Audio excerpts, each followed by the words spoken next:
హిందూ సనాతన ధర్మానికి కేంద్ర బిందువైన శ్రీ వ్యాసాశ్రమంలో వివాదాలు బాధాకరమని ఏపీ సాధు పరిషత్ సంఘం సభ్యులు అన్నారు. ఆశ్రమ వివాదాల్లో రాజకీయ పార్టీలు, నాయకులు జోక్యం చేసుకోవద్దని విజ్ఞప్తి చేశారు. వివాదాలను రచ్చకెక్కించకుండా శాంతిపూర్వక వాతావరణంలో సామరస్యంగా పరిష్కరించుకోవాలని హితవు పలికారు. సనాతన ధర్మ రక్షణ, ఆశ్రమ వైభవాన్ని కాపాడటమే ప్రధాన ధ్యేయమన్నారు. ఒక ప్రశ్నార్థకముగా, ఒక అయోమయముగా, ఒక గందరగోళ పరిస్థితి ఆశ్రమం మీద నీలి నీడలు అల్లుకోవడం అనేది చాలా బాధాకరం. ఒక ఆధ్యాత్మిక క్షేత్రంలో దయచేసి ఏ పార్టీ అయినా కూడా, ఏ నాయకులైనా కూడా మేము చాలా ప్రేమపూర్వకంగా మేము కోరుతూ ఉన్నాం. ఇందులో దయచేసి మీ జోక్యం వద్దు.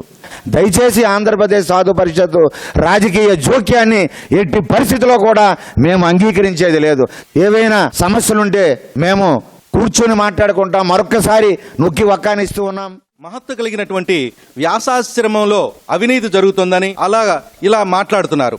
దీనివల్ల ఏమవుతుందంటే మన హిందూ ధర్మాన్ని, మన సనాతన ధర్మాన్ని, మన ఆశ్రమ వ్యవస్థని మనమే కించపరుచుకున్న వాళ్ళం అవుతున్నాం. ఈ వ్యాసాశ్రమ పరిరక్షణ సమితిలో ఉన్నటువంటి గౌరవనీయులు, గురువులు, పూజ్యులు వాళ్ళకు కానీ, అలాగే పూర్వ విద్యార్థుల పరిరక్షణ సమితిలో ఉన్నారు వాళ్ళకు కానీ మేము ఆంధ్రప్రదేశ్ సాధు పరిషత్ తరపున సవినయంగా ఒక విషయం మనవి చేసుకుంటున్నాం. మీరందరూ కూడా ఏ విషయం ఉన్నా దాన్ని గవర్నమెంట్ ద్వారానో, జ్యుడిషియరీ ద్వారానో చేయాలి తప్పితే అదే పనిగా ఈ సోషల్ మీడియాలో కానీ, ప్రెస్ మీట్లు కానీ ఇలా ఒక అనవసరమైనటువంటి రాద్ధాంతాన్ని సృష్టించడం వల్ల సనాతన ధర్మం పలచనైపోతుంది పబ్లిక్ లో.